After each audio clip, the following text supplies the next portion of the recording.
Hello friends, आप सभी लोगों का बहुत बहुत स्वागत है मेरे आज के इस वीडियो में। मैं हूं अभिषेक और आप देख रहे हैं MIT ट्यूटोरियल। तो आज मैं ऑसिलेटर्स के ऊपर चर्चा करने वाला हूं, ऑसिलेटर्स यूजिंग ओपैम्प्स। तो जैसा कि ये नोमेनक्लेचर है ऑसिलेटर, ये नोमेनक्लेचर ऑसिलेशंस से रिलेट करता है। Oscillations means vibration, to and fro motion. जब पूरा सिस्टम ऑसिलेट करने लगे तो हम लोग कहते हैं कि वो सिस्टम एक वेव है। तो हमें अलग अलग वेव फॉर्म्स मिलते हैं ऑसिलेटर में। ऑसिलेटर को हम लोग जनरेटर्स भी कहते हैं क्योंकि ऑसिलेटर्स वेव फॉर्म्स जनरेट करते हैं। अब जो वेव फॉर्म्स होते हैं वो पीरियोडिक होते हैं और कांस्टेंट फ्रीक्वेंसी और कांस्टेंट एम्पलीट्यूड के होते हैं, यानी fixed frequency and fixed amplitude के होते हैं। तो अगर हम लोग डिफाइन करें ऑसिलेटर्स को तो हम लोग क्या लिख सकते हैं? Oscillators are electronic circuits, oscillators are electronic circuits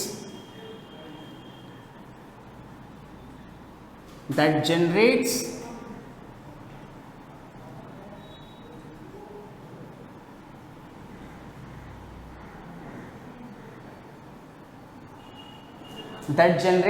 क्या जनरेट करते हैं?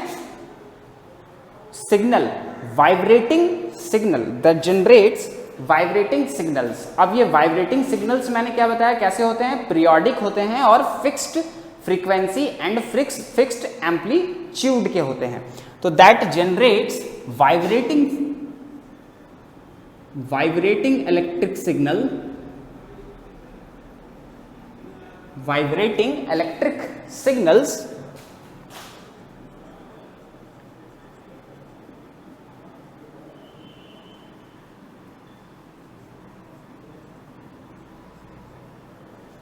Vibrating electric signals. अब पीरियोडिक, तो यहां पे पीरियोडिक लिख देते हैं, periodic vibrating signals of fixed amplitude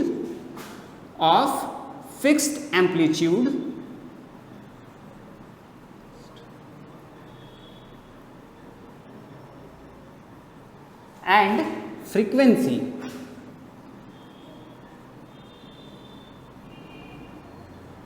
एक और खास बात है ऑसिलेटर्स की कि इन्हें इनपुट सिग्नल की जरूरत नहीं पड़ती है।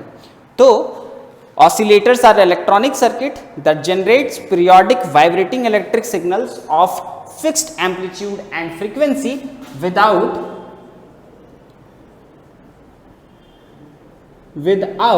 एनी इनपुट सिग्नल,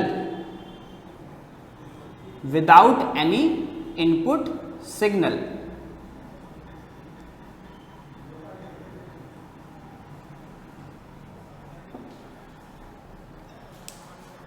तो अगर मैं आपको प्रिंसिपल के बारे में बताऊं कि किस प्रिंसिपल पर ऑसिलेटर काम करता है, तो I must say that oscillator works on the principle of positive feedback, है ना? पॉजिटिव फीडबैक प्रिंसिपल, किस प्रिंसिपल पे ऑसिलेटर काम करता है? Positive feedback.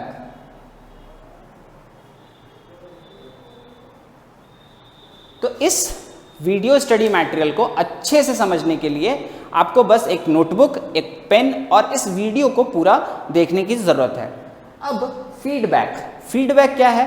तो जब हम लोग आउटपुट सिग्नल को इनपुट सिग्नल में फेड अप कर देते हैं तो ये जो सर्किट होता है इसे हम लोग फीडबैक सर्किट या फीडबैक नेटवर्क कहते हैं। जब हम लोग आउटपुट सिग्नल को इनपुट सिग्नल में फीड अप कर देते हैं तो जिस सर्किट की हेल्प से हम लोग आउटपुट सिग्नल को इनपुट सिग्नल में फीड अप करते हैं उसे हम लोग फीडबैक सर्किट या फीडबैक नेटवर्क कहते हैं। तो जब हमारा आउटपुट जो आउटपुट सिग्नल जिसे हम लोग इनपुट में फीड अप कर रहे हैं वो जब इनपुट सिग्नल के साथ इन फेज है तब इसे हम लोग पॉजिटिव फीडबैक कहेंगे, और जब वो आउट ऑफ फेज होता है तब उसे हम लोग निगेटिव फीडबैक कहते हैं। तो ऑसिलेटर पॉजिटिव फीडबैक के प्रिंसिपल पर काम करता है, यानी जब हम लोग आउटपुट सिग्नल को इनपुट सिग्नल में फीडबैक करेंगे तो उसे हम लोगों को इनपुट सिग्नल के साथ फेज में रखना होगा। तो इस वीडियो स्टडी मटेरियल में मैं particularly oscillators using op amps पे चर्चा करने वाला हूं। तो हमें ऑसिलेटर्स ओप एम्प का यूज करके पढ़ना है, ठीक है। तो ज़्यादा डीपली नहीं जाऊंगा। ये हमारा ओप एम्प का सिंबल है, यहाँ पे दो टर्मिनल्स हैं। ये हमारा इन्वर्टिंग टर्मिनल, जो निगेटिव साइन से मैंने जिसे डिनोट करा है वो हमारा इन्वर्टिंग टर्मिनल। इस इन्वर्टिंग टर्मिनल में जब हम लोग अपने इनपुट सिग्नल को अप्लाई करेंगे तो हमें जो आउटपुट मिलेगा वो इनपुट सिग्नल से आउट ऑफ फेज होगा, 180 डिग्री आउट ऑफ फेज होगा। और जब हम लोग इसे अपने नॉन इन्वर्टिंग टर्मिनल, यानी जो पॉजिटिव साइन से जिसे मैंने डिनोट करा है, जब हम लोग उसमें इनपुट करेंगे अपने इनपुट सिग्नल को, तो जो हमें आउटपुट मिलेगा वो इनपुट सिग्नल के साथ इन फेज होगा, ठीक है। तो हम लोग पहले नॉन इन्वर्टिंग के केस को देखते हैं, ठीक है। तो नॉन इन्वर्टिंग के केस को अगर हम लोग देख रहे हैं तो इन्वर्टिंग वाले केस को हम लोग ग्राउंड कर देते हैं।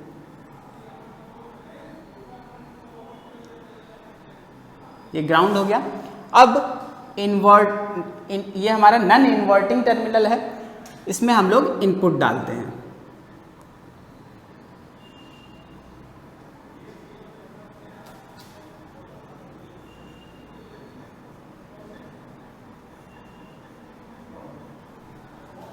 तो हमें जो आउटपुट मिलेगा वो किसमें मिलेगा?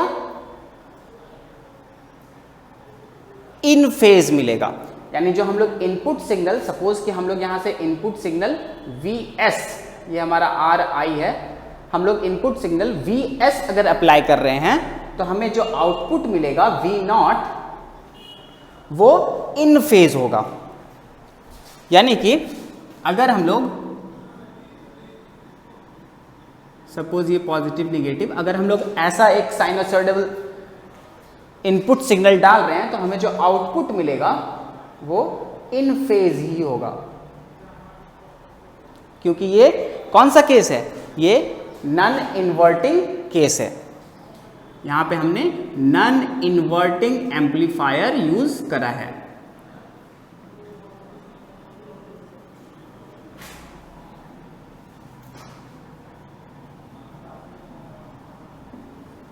अभी थोड़ी देर पहले मैंने आपको बताया कि जो ऑसिलेटर है वो फीडबैक के प्रिंसिपल पे काम करता है, पॉजिटिव फीडबैक के प्रिंसिपल पर काम करता है।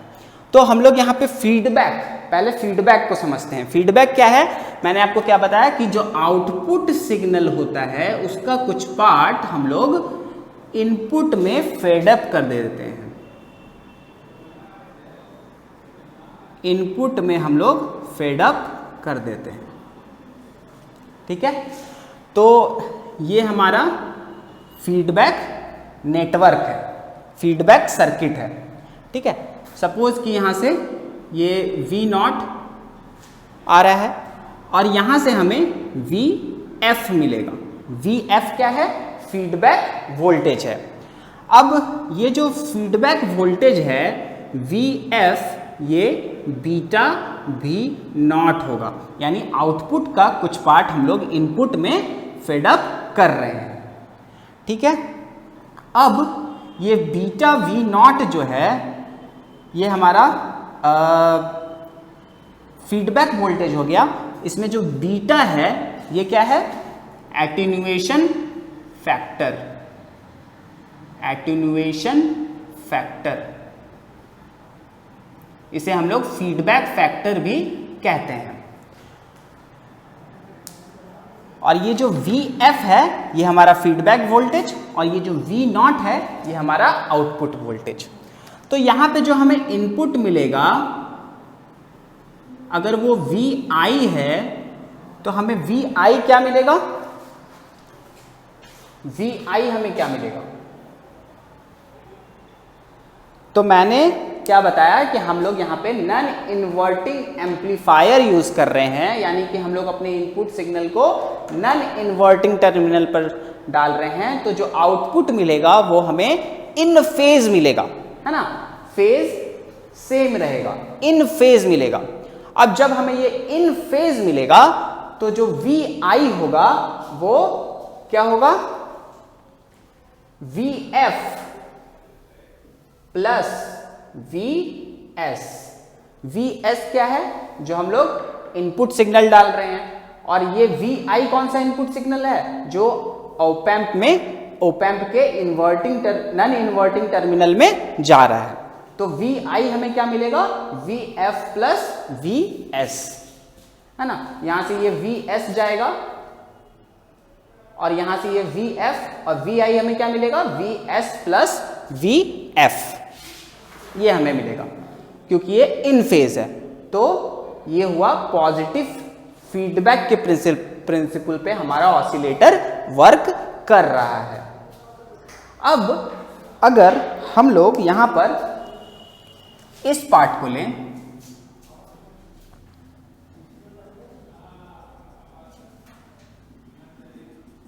इस पार्ट को लें, तो यहां पे जो गेन होगा वो ओपन लूप गेन होगा। क्लोज्ड लूप जो है वो यहां से हम लोग इसे क्लोज लूप बना रहे हैं, लेकिन अगर हम लोग सिर्फ इस पार्ट को लें तो ये हमारा ओपन लूप पार्ट है, ठीक है। तो ये ओपन लूप पार्ट है, तो हम लोग ओपन लूप गेन AOL, ये AOL क्या है, ये AOL ओपन लूप गेन है। अगर हम लोग ये लें तो हम लोग जानते हैं gain equals to output by input, तो ये हो गया V output by V input. अब यहां पर आउटपुट क्या है, तो V नॉट है, और यहां पे इनपुट क्या है, VI है।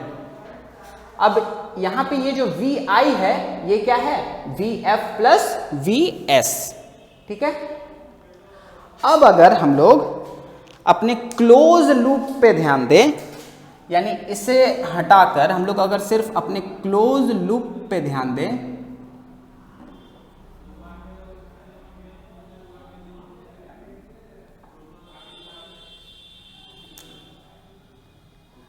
क्लोज लूप को ध्यान दें, यानी कि यहां सर ये पूरा पार्ट अगर हम लोग कंसिडर करें, तो जो क्लोज लूप गेन है वो देखिए आप लोग ACL से अगर हम लोग डिनोट करें अपने क्लोज लूप गेन को, ये मैंने अपनी कन्वीनियंस के लिए AOL और ACL कंसिडर करा है। आपको डिफरेंट बुक्स में डिफरेंट मिलेंगे और आप अपने कन्वीनियंस के हिसाब से कुछ भी कंसिडर कर सकते हैं। ये मैं अपनी सहूलियत के लिए इसे AOL ओपन लूप गेन और ACL क्लोज लूप गेन ये कंसिडर कर रहा हूं।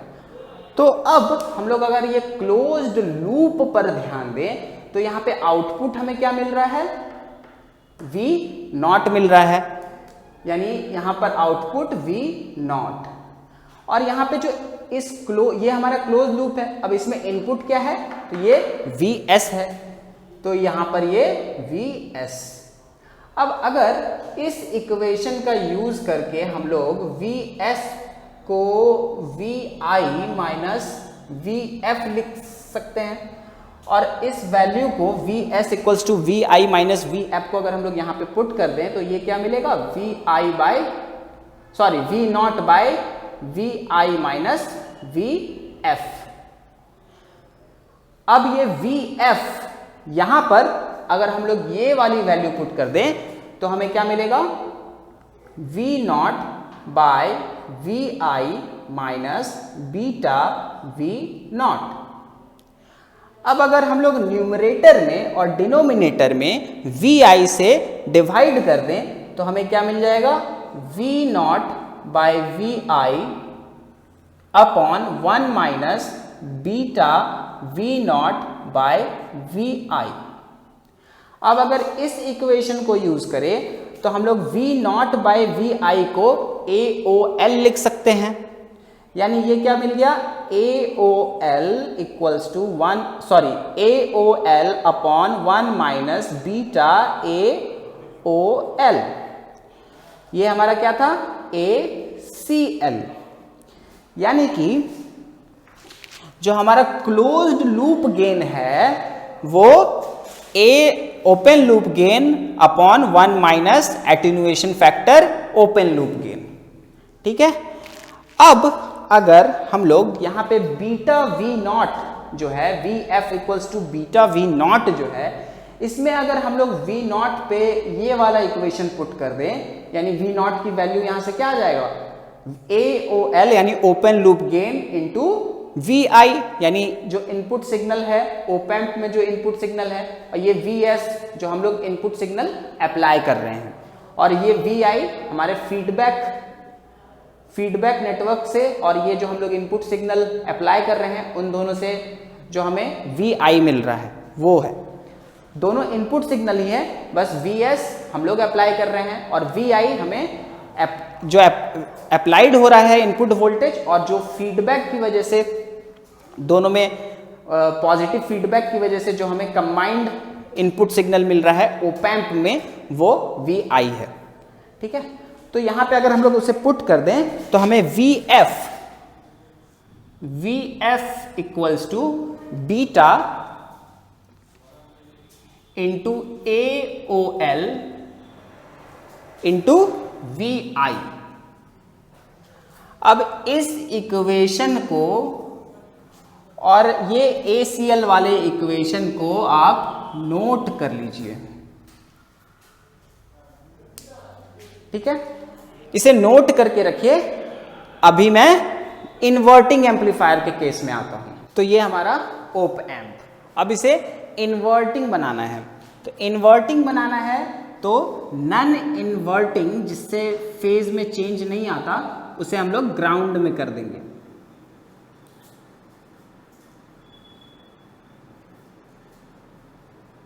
तो ये हो गया ग्राउंड। अब ये हमारा इन्वर्टिंग टर्मिनल। अब यहां से हम लोग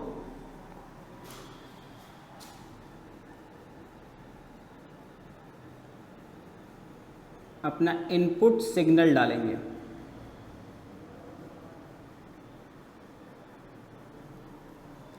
VS एज्यूम करते हैं हमारा इनपुट सिग्नल। अब सपोज कि हमारा अगर इनपुट सिग्नल एक साइनोसॉइडल इनपुट सिग्नल है प्लस माइनस के साथ, तो जो हमें आउटपुट मिलेगा वो आउट ऑफ फेज होगा।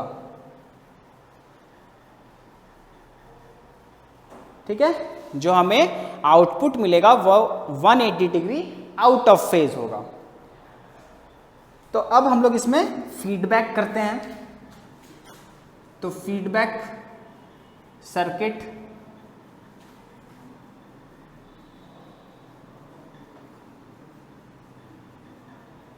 With attenuation factor beta. अब यहां पे हमें V नॉट आउटपुट मिलता, यहां से V नॉट यहां जाएगा और यहां पे हमें VF मिलेगा।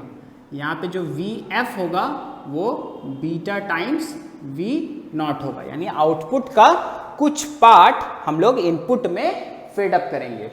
ठीक है, अब यहां पे जो हमें इनपुट मिलेगा जिसे हम लोग VI से डिनोट करेंगे वो क्या होना चाहिए, वो VI इक्वल्स टू, अब जैसा कि मैंने आपको बताया कि ऑसिलेटर जो है वो पॉजिटिव फीडबैक के प्रिंसिपल पर काम करता है, लेकिन यहाँ पे हमें जो आउटपुट मिल रहा है वो आउट ऑफ फेज मिल रहा है।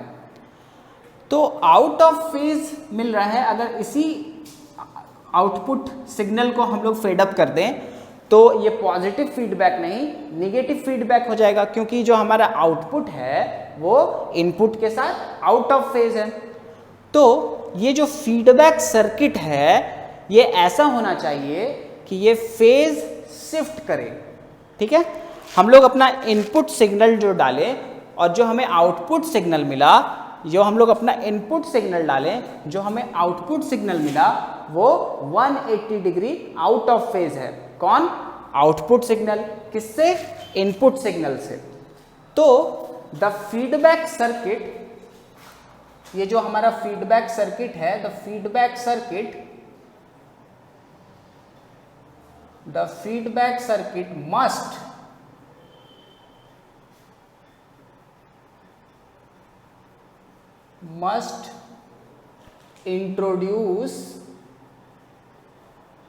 must introduce a phase shift,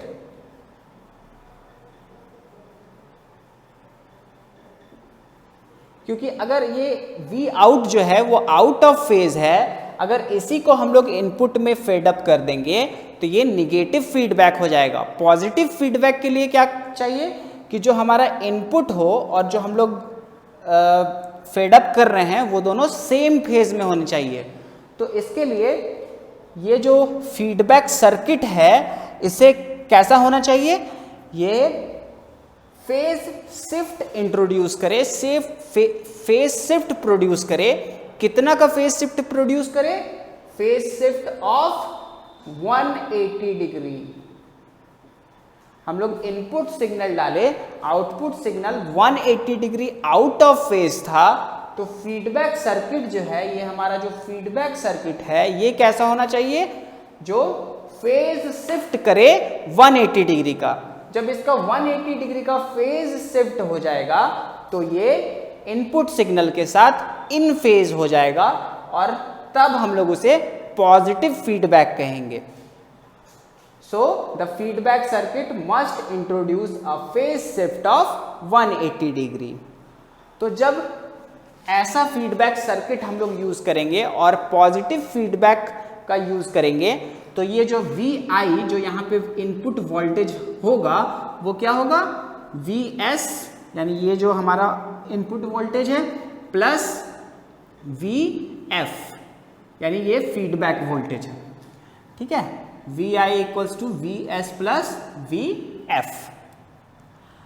अब फिर से हम लोग जो पिछले सर्किट के साथ किए थे वही करते हैं। पहले ओपन सर्किट, ओपन लूप को कंसीडर करते हैं। ये हमारा ओपन लूप है। यहाँ पर जो इनपुट सिग्नल है वो VI है और जो आउटपुट सिग्नल है वो VO है। यानी जो हमारा ओपन लूप गेन होगा वो VO बाय VI।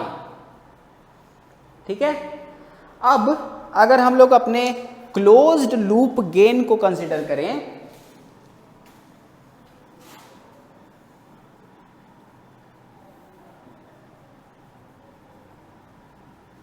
अगर हम लोग अपने क्लोज्ड लूप को कंसीडर करें, यानी ये जो हमारा क्लोज लूप है इसे अगर हम लोग कंसीडर करें तो इनपुट सिग्नल कितना है? VS है और आउटपुट सिग्नल VO है। तो क्लोज्ड लूप गेन जिसे हम लोग ACL से डिनोट कर रहे हैं, ये क्या है? VO by VS। अब फिर से VS के जगह VI minus VF, VO by VI minus VF। यहाँ पे VF लिखेंगे, VF की वैल्यू बीटा V नॉट, तो यहाँ पे बीटा V नॉट। अब फिर से न्यूमरेटर और डिनोमिनेटर में VI से डिवाइड, तो यहाँ पे भी हमें AOL by 1 minus beta AOL, ACL के लिए। इसी इक्वेशन को मैंने नोट करके रखने बोला था। और एक इक्वेशन मिलेगा, ये VF equals to beta V nought में अगर हम लोग V नॉट की वैल्यू पुट कर दें तो हमें VF क्या मिलेगा? Beta AOL VI, beta AOL VI। अब इन दोनों इक्वेशंस को हम लोग एनालाइज करेंगे। ठीक है,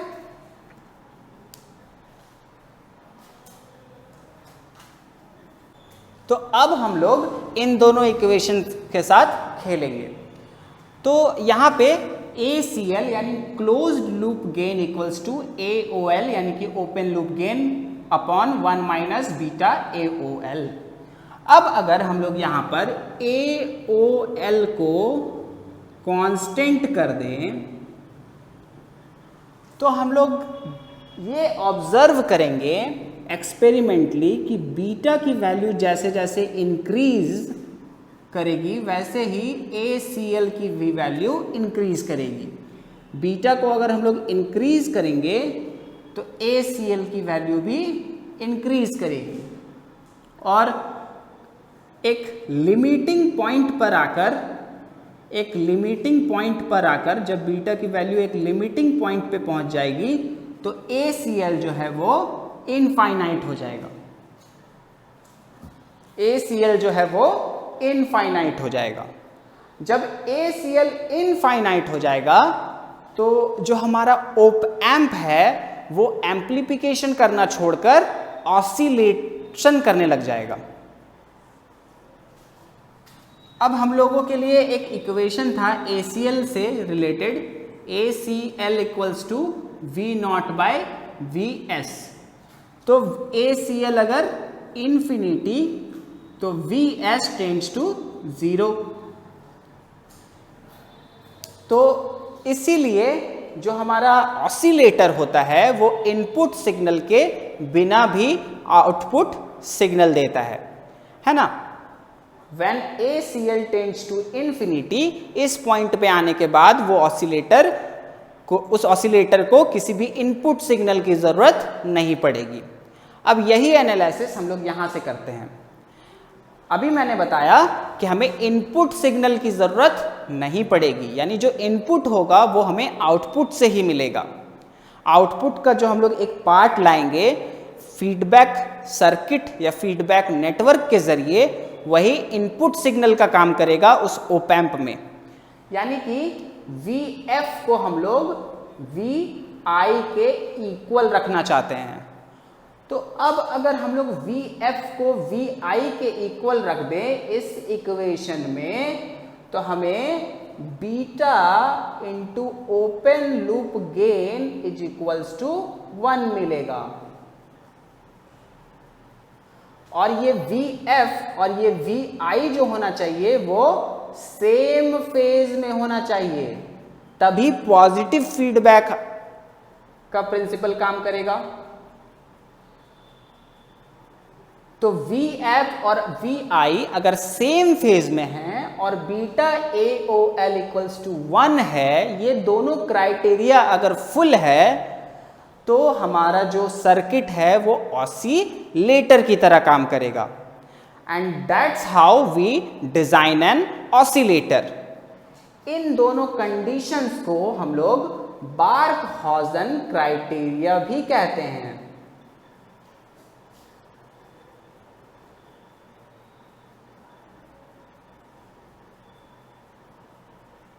बार्कहाउज़न क्राइटेरिया भी कहते हैं। तो this is all about oscillator.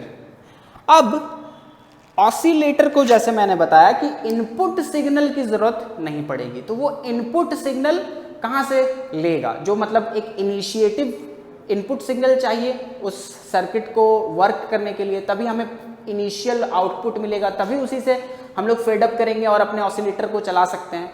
तो वो जो इनिशिएटिव इनपुट सिग्नल मिलेगा वो हमें नॉइज वोल्टेज से मिलेगा।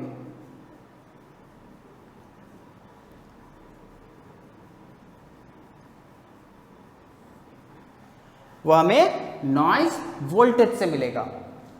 अब एक और कंडीशन है, हमारे सर्किट को इनिशियली इस क्राइटेरिया की जरूरत नहीं पड़ेगी। हमारे सर्किट को initially Vf greater than Vi होना चाहिए, है ना। Vf जो होगा वो ग्रेटर देन Vi होना चाहिए। Vf जब ग्रेटर होगा इनिशियली, ये इनिशियल कंडीशन है, ठीक है। Vf greater than Vi, that means Vf by Vi is greater than 1। I am just playing with the mathematics. Vf by Vi is greater than 1, that means कि beta A naught beta A naught नहीं, AOL यानी open loop gain is greater than 1, ये जो है ये हमारा initial condition है, initial condition है। एंड आफ्टर दैट ये जब ऑसिलेशन स्टार्ट हो जाएगा तब हमारा ये कंडीशन है। और उससे पहले जब इनिशियल कंडीशन में रहता है ऑसिलेटर तो beta times open loop gain greater than 1 होना चाहिए, और जब ऑसिलेशन स्टार्ट हो जाए तो beta times open loop gain 1 होना चाहिए। So this is all about oscillator. तो अब हम लोग ऑसिलेटर के क्लासिफिकेशन पे आते हैं। अब हम लोग क्लासिफिकेशन पे आते हैं ऑसिलेटर के। तो जैसा कि मैंने बताया था, ऑसिलेटर जो नोमेनक्लेचर है वो ऑसिलेशन से रिलेटेड है। ऑसिलेशंस बहुत कमाल की चीज़ है, वाइब्रेशन जो है वो बहुत कमाल की चीज़ है। हम लोग अगर फिजिक्स के मोस्ट फंडामेंटल लेवल पे चले जाएं तो भी हमें ऑसिलेशन से ही मिलते हैं, वाइब्रेशन से ही मिलते हैं, है ना। तो खैर जो भी है, हम लोग क्लासिफिकेशन पे आते हैं। क्लासिफिकेशन करें अगर ऑसिलेटर का, वेव फॉर्म जो मिल रहा है हमें, आउटपुट वेव फॉर्म जो हमें मिल रहा है उसके बेसिस पे अगर हम लोग क्लासिफिकेशन करें हमारे ऑसिलेटर का, तो हमें साइनसॉइडल ऑसिलेटर मिलेंगे या फिर रिलैक्सेशन ऑसिलेटर मिलेंगे, है ना।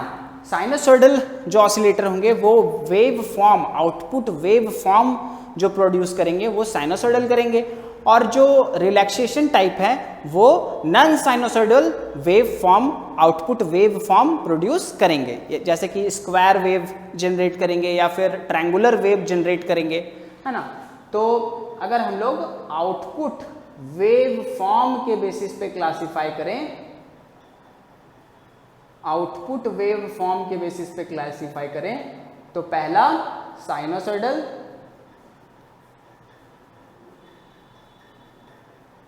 और दूसरा नॉन साइनसॉइडल ऑसिलेटर जिसे हम लोग रिलैक्सेशन ऑसिलेटर भी कह सकते हैं, रिलैक्सेशन टाइप ऑसिलेटर। अब अगर हम लोग सर्किट कंपोनेंट जो यूज करेंगे हम लोग ऑसिलेटर में, उसकी बेसिस पे अगर हम लोग क्लासिफाई करें ऑसिलेटर्स को, सर्किट कंपोनेंट्स के बेसिस पर,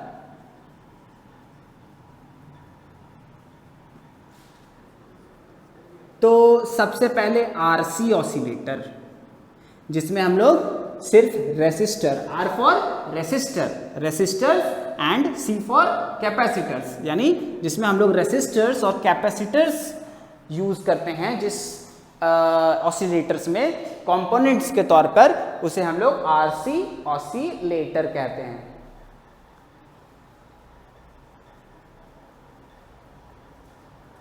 अगर हम लोग inductors, L for inductors and C for capacitors, अगर इंडक्टर्स एंड कैपेसिटर्स यूज करते हैं तो एलसी ऑसिलेटर्स।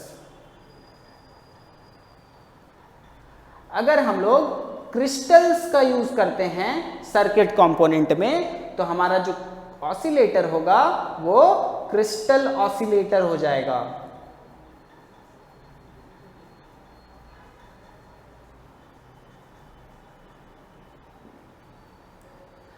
अब अगर हम लोग फीडबैक के बेसिस पर ऑसिलेटर्स को क्लासिफाई करें तो हमारे पास फीडबैक टाइप और नॉन फीडबैक टाइप ऑसिलेटर्स भी हैं। नॉन फीडबैक टाइप जो ऑसिलेटर है वो, उसका एक एग्जांपल है यूजेटी रिलैक्सेशन टाइप ऑसिलेटर। उसमें जो निगेटिव रेसिस्टेंस वाला रीजन होता है उसका यूज होता है ऑसिलेशंस प्रोड्यूस करने में। तो फीडबैक टाइप 3, फीडबैक टाइप,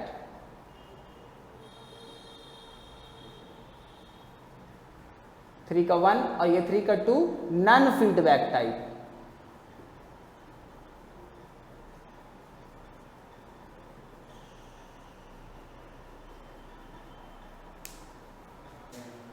तो अब अगर हम लोग रेंज ऑफ ऑपरेटिंग फ्रीक्वेंसी के बेसिस पे अगर अपने ऑसिलेटर्स को क्लासिफाई करें तो हमें ये सारे टाइप के ऑसिलेटर्स मिलेंगे। Low frequency, high frequency, very high frequency, ultra high frequency, microwave oscillator, multimeter wave oscillator. तो यहाँ पे कॉरस्पॉन्डिंग रेंज दिया हुआ है फ्रीक्वेंसी का, किस फ्रीक्वेंसी पे ये सब ऑपरेट करते हैं, आप ये नोट डाउन कर सकते हैं। अब ये जो लो फ्रीक्वेंसी ऑसिलेटर है इसे हम लोग ऑडियो फ्रीक्वेंसी यानी AF ऑसिलेटर भी कहते हैं। लो फ्रीक्वेंसी को हम लोग ऑडियो फ्रीक्वेंसी यानी AF ऑसिलेटर भी कहते हैं। और इसमें जो सर्किट कंपोनेंट्स होते हैं उसमें रेसिस्टर्स एंड कैपेसिटर्स यूज होते हैं, इसीलिए हम लोग इसे RC ऑसिलेटर भी कह सकते हैं। अब जो ये हाई फ्रीक्वेंसी ऑसिलेटर है इसे हम लोग RF यानी रेडियो फ्रीक्वेंसी ऑसिलेटर भी कह सकते हैं। और इसमें जो कंपोनेंट्स यूज होते हैं वो इंडक्टर्स एंड कैपेसिटर्स होते हैं, इसीलिए इन्हें हम लोग LC ऑसिलेटर भी कह सकते हैं। ठीक है, तो उम्मीद है कि ये कॉन्सेप्ट आप सभी को बहुत अच्छे से समझ में आया होगा।